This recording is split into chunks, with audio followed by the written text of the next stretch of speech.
Hello friends, আমি Rumpa. Welcome to my channel. আশা করি তোমরা সবাই ভালো আছো, আমিও ভালো আছি। আজ আমি এমন একটা স্ন্যাক্সের রেসিপি তোমাদের সাথে শেয়ার করতে চলেছি, যেটা একদম ঘরোয়া উপাদান দিয়ে তোমরা বানিয়ে ফেলতে পারবে। আর ইভিনিংয়ে এরম একটা স্ন্যাক্স বানিয়ে ফেললে কিন্তু বাড়িতে বাচ্চা, বড়, বয়স্ক যারাই আছে তাদের কিন্তু খেতে খুব ভালো লাগবে। তোমরা সবাই পুরো ভিডিওটা দেখো, আর যদি ভালো লাগে তাহলে চ্যানেলটাকে প্লিজ সাবস্ক্রাইব করে দিও আর শেয়ার করে দিও। এই স্ন্যাক্সটা হলো ম্যাগির পকোড়া। তো এই ম্যাগির পকোড়া বানানোর জন্য আমি প্রথমেই একটা বোলের মধ্যে দুটো ম্যাগি নিয়ে নিয়েছি। এছাড়া একটা বড় সাইজের ক্যাপসিকাম, একটা বড় সাইজের পেঁয়াজ, একটা বড় সাইজের টমেটো আর দুটো কাঁচা লঙ্কা কুচিয়ে নিয়েছি, আর দুটো ম্যাগি মশলার প্যাকেট নিয়ে নিয়েছি। এবার ম্যাগি সেদ্ধ করে নিচ্ছি। তো ম্যাগিটা যাতে ভালোভাবে সেদ্ধ হয় বাট গলে না যায় সেটা খেয়াল করতে হবে। তো ম্যাগি ভালোভাবে সেদ্ধ হয়ে গেছে, তো এবার এটাকে আমি একটা ঝাঁঝরি বাটির মধ্যে নিয়ে নিলাম জল ছড়ানোর জন্য। ম্যাগি থেকে জল ঝরে গেছে, এবার এটাকে একটু নর্মাল জল দিয়ে ভালোভাবে ধুয়ে নিলাম, তাহলে ম্যাগিটা একদম ঝরঝরে হয়ে যায়। এবার একটা বোলের মধ্যে ম্যাগিটাকে নিয়ে অল্প একটু লবণ দিয়ে ম্যাগিটাকে ভালো করে মাখিয়ে নিলাম।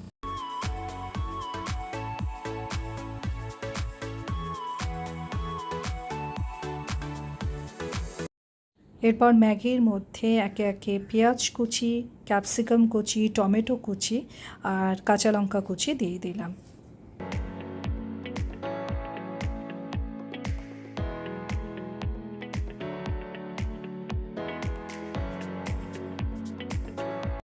এরপর এর মধ্যে 1 চামচ আদা রসুন পেস্ট, হাফ চামচ গোলমরিচের গুঁড়ো, হাফ চামচ কাশ্মীরি লঙ্কার গুঁড়ো, হাফ চামচ গরম মশলার গুঁড়ো আর ম্যাগির যে দুটো মশলার প্যাকেট রয়েছে সেই মশলাগুলো দিয়ে দিলাম।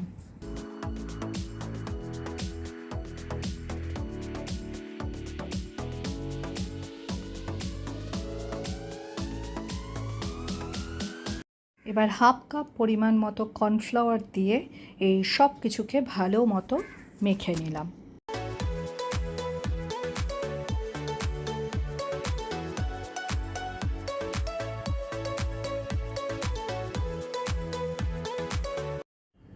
এরপর যতটা কর্নফ্লাওয়ার দিলাম ঠিক তার থেকেও একটু কম, মানে হাফ কাপের চেয়ে একটু কম পরিমাণ মতো ময়দা দিয়ে আবারও এই সব কিছুটাকে ভালো করে একবার মেখে নিলাম।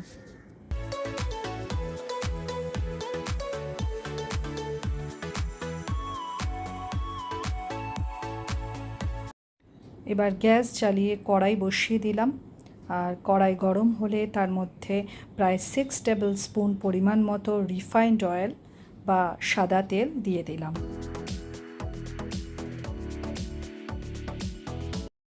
তেল গরম হয়ে গেছে, এবার এক এক করে পকোড়া তেলের মধ্যে ছেড়ে দিলাম।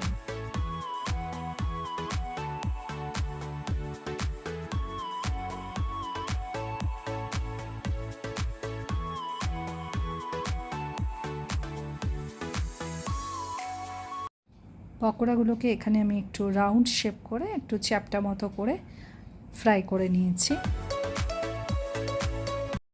পকোড়ার এক দিক ভালো করে ফ্রাই করে আবার উল্টে দিতে হবে, উল্টো দিকটাও ভালো করে ফ্রাই করে নিতে হবে।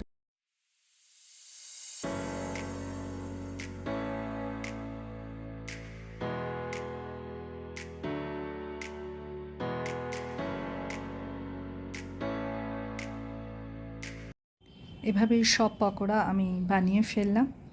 আমার তো দেখেই জিভে জল চলে আসছে। তো আমি তোমাদের বলবো যে ডেফিনেটলি তোমরা একবার বাড়িতে এটা ট্রাই করো, খেয়ে দেখো, আশা করি সবার খুব ভালো লাগবে।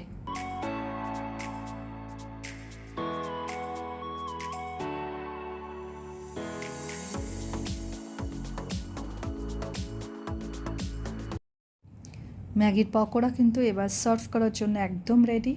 তাই একটা প্লেটের মধ্যে এই পকোড়া সাজিয়ে নিলাম, তার সাথে একটু মেয়োনিজ আর একটু টমেটো সস দিয়ে নিলাম। আজকের এই রেসিপি এখানেই শেষ হলো। তোমরা সবাই ভালো থেকো। Thank you.